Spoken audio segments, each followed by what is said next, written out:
Y a esta hora saludamos con Mae Montaño, asambleísta de Creo. Muy buenos días, gracias por acompañarnos. Muy buenos días, estimada Liz, un gusto estar aquí. Perdón por la voz, a quienes nos escuchan. Un gran abrazo. No se preocupe. Asambleísta, para esta tarde está previsto que en el Pleno se debata el primer informe del proyecto de ley de reactivación económica para el país. Usted votó en contra. ¿Por qué? La ley de reactivación económica tiene varios mensajes. El primero, que tiene que entender muy bien la ciudadanía, es que el modelo económico de este gobierno no ha cambiado en nada, que es el mismo modelo económico de la década fracasada. Más impuestos, más deuda, más gasto. Nosotros hemos dicho que estamos en la Asamblea para defender los intereses del pueblo ecuatoriano y no podemos de ninguna manera ni aceptar y menos apoyar que se le mienta y que se engañe al pueblo ecuatoriano con una ley que no es de reactivación, con una ley que busca recaudar para llenar el gran hueco fiscal que tiene el gobierno, pero que sobre todo busca fortalecer la actuación del equipo económico, que dicen que ahora no es el mismo, pero que sí es el mismo, del Estado como tal, para poder en el momento que quiera meter la mano en el bolsillo de los ecuatorianos y meter la mano en los fondos de cualquiera con tal de llenar este hueco fiscal que tiene un gran déficit, y de eso tenemos que hablar. O sea, hay que hablarle a la gente con la verdad, con transparencia, para decirle que esta ley de reactivación económica es más de lo mismo. Una ley recaudatoria, una ley fiscalista y una ley que busca centralizar aún más la acción desde el Estado en desmedro del sector productivo y de los privados y de los ciudadanos de manera general. Ahora, es una ley que tiene una gran fuerza dentro del sector tributario, evidentemente da mucho poder a las autoridades de esta rama, pero hay autoridades que han sostenido que con lo que se ha implementado ahí se busca una lucha frontal contra el contrabando, que permita así tener una mayor recaudación para el fisco y que hacia allá apunta pues con todo lo propuesto dentro de esta ley de reactivación económica. Bueno, ni ellos mismos se lo creen. Ellos saben porque esta ley fue presentada atada a la proforma presupuestaria del 2018, en donde el ministro de Finanzas nos ha dicho que él pretende que por tasas, por impuestos, por aranceles o más, se incrementará a ecuatorianos algo así como 1.600 millones de dólares. Los ecuatorianos tenemos que saber que quien paga la factura cuando lo que se hace es recaudar más, cuando lo que se hace es crear más impuestos o crear más tasas o generar más aranceles, es el ciudadano común, es el consumidor final que paga esta cuenta. Así que estos 1.600 millones de dólares que pretenden recaudar y que los fundamentos están en esta ley, porque lo que hicieron con algunos cambios, con ponerle unos pañitos de agua tibia, y efectivamente, como yo digo, estas leyes son caramelos envenenados, que tienen una cascarita dulce, pero que por dentro tienen una gran cantidad de veneno.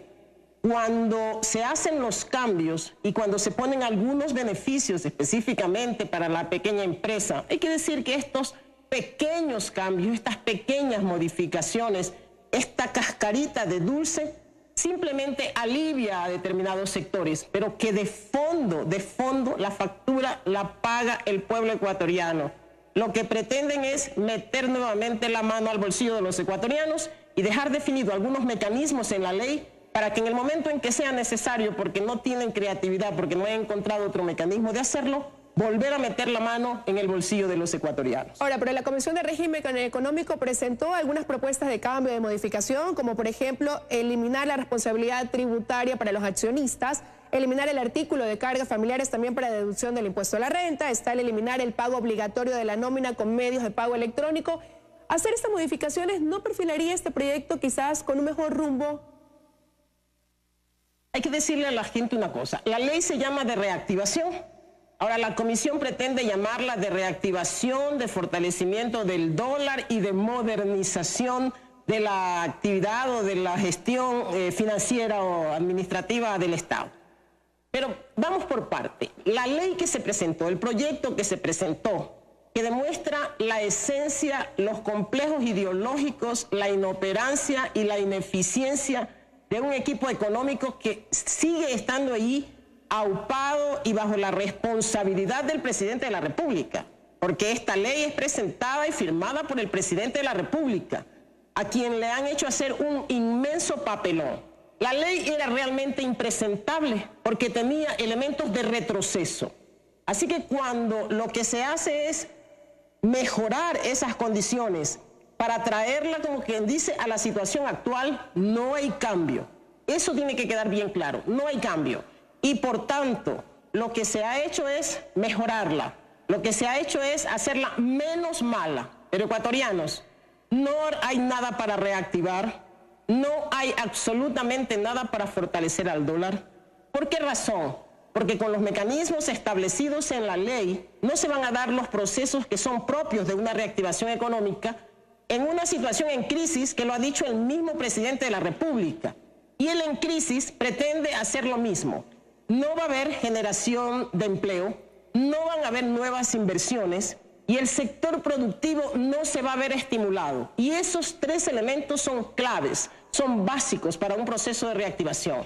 Esto no lo tiene la ley. Y cuando hablan de fortalecer al dólar, tú te preguntas si estableciendo un mecanismo, porque así dicen que se va a llamar ahora, un mecanismo de pago electrónico o un medio de pago electrónico, cuando ya lo tenemos, con los mismos dólares que circulan en el país, no hay nuevos dólares que se incrementan, que una alimentación de nuevos dólares a la economía. Entonces no hay ningún mecanismo de fortalecimiento del dólar. Y por el contrario, se dejan establecidos mecanismos de recaudación. El impuesto sobre el 13º sueldo todavía se mantiene y se mantiene un castigo a la libertad de los ecuatorianos de mover su dinero cuando quieran y en la cantidad que quieran.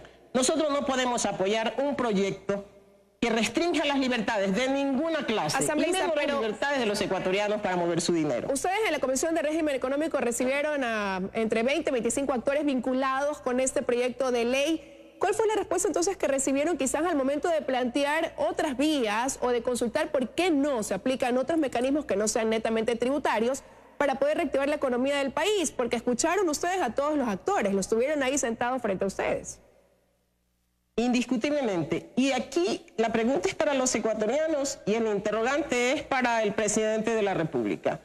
A los ecuatorianos yo les diría que estamos como demasiado entretenidos con la consulta. Y no es que esté mal, pero hay que entender que la consulta no va a resolver los problemas económicos que son difíciles y que son delicados.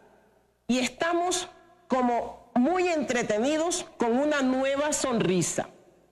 Hay que decir muy claro, el presidente Moreno no ha demostrado esa decisión para cambiar el rumbo de la economía. Y tenemos 6 millones de ecuatorianos esperando un empleo digno. Y estamos todos los ecuatorianos esperando que el presidente actúe para cumplir con una promesa de campaña que le vamos a exigir que cumpla. 250.000 nuevos empleos cada año, ecuatorianos. Esta ley de reactivación no generará ninguna nueva plaza de empleo.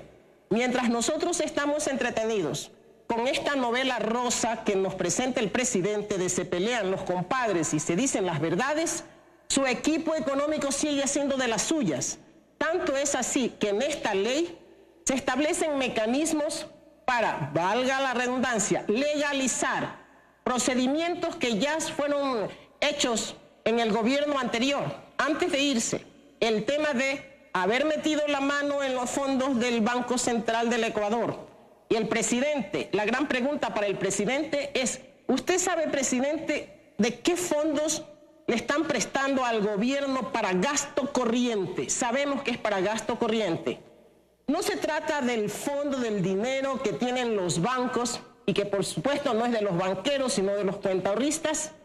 ¿Usted se ha enterado, presidente Moreno, que en esta ley se está estableciendo un mecanismo que le permite en algún momento, o que permite en algún momento a la Junta Monetaria o a la Autoridad Monetaria exigirle a los bancos que traigan el dinero que tienen en el exterior para garantizar los depósitos y para garantizar que haya liquidez en el momento en que por los temas y movimientos de la economía sea necesario inyectar mayor liquidez a la banca. Asambleísta Montaño, ¿usted se ha enterado de esos temas? Asambleísta, antes de poder dar paso a un proyecto como este, ¿no se siguió el camino correcto por parte también del presidente Moreno, que fue abrir un diálogo nacional donde se sentaran todos los actores para poder dar a conocer todo aquello que creían era lo conveniente para reactivar la economía del país? Eso por un lado. Y por otro lado, ¿no les deja quizás también un buen sabor de boca el que el lunes pasado, dentro del Gobierno Informa, pues anunciar algunas modificaciones precisamente acogiendo ese comentario o esas voces que pedían rectificaciones dentro de lo ya propuesto? Varias cosas se pueden decir aquí. Primero, el fracaso del diálogo. Porque cuando se mantiene un diálogo, si este diálogo hubiese sido serio y sincero con los representantes de los distintos sectores productivos, lo normal debía ser que este proyecto de ley llegue a la Asamblea consensuado. Y por el contrario, mientras dialogaban, les clavaban el puñal por la espalda a los representantes de los sectores productivos, llevando a la Asamblea una ley que no tenía nada que ver con los temas de los cuales habían discutido y acordado. Eso significa un mensaje negativo para el presidente Moreno, que está más interesado en este momento en cuidar su popularidad. Así que cuidado la situación económica, las acciones de su equipo económico, que le hace pasar un papelón, porque para mí es un papelón y una vergüenza que el presidente nos diga que mandó el proyecto de ley de urgencia económica y no sabía de qué se trataba, o sea, no lo había leído. Y eso no podemos permitir de un presidente. Así que el presidente, mientras cuida su popularidad, mientras trabajamos todos, estamos respaldando la consulta, tenemos que poner todo el interés en la situación económica del país. Mire que un sector de la producción, de los empresarios, había planteado a las autoridades económicas el hecho de eliminar el ICE de las cocinas de gas, que en su momento dijimos que iba a ser perjudicial para la ciudadanía. Y también porque no solamente elevaba el precio de estas cocinas, sino porque cuando no se maneja bien la economía, el pueblo paga o a través de los precios o paga perdiendo empleo. Y en el caso del ICE para las cocinas de gas y otros artefactos y otros electrodomésticos, como los calefones, lo que sucedió fueron las dos cosas, que se elevó el precio de las cocinas de gas, porque el único interés era fiscalista, era recaudar e introducir las cocinas de inducción que han sido un fracaso. En todo caso, así que tenemos que poner todo ese interés en la economía. En todo caso, asambleísta, pues bueno, hoy a las 4 de la tarde se instalarán ya en el Pleno para debatir el primer informe de este proyecto de ley de reactivación económica. Veremos qué pasa, cuántos lo apoyan, cuántos lo veten, cuántos se abstienen. Muchísimas gracias por habernos acompañado esta mañana. Muchísimas gracias a usted.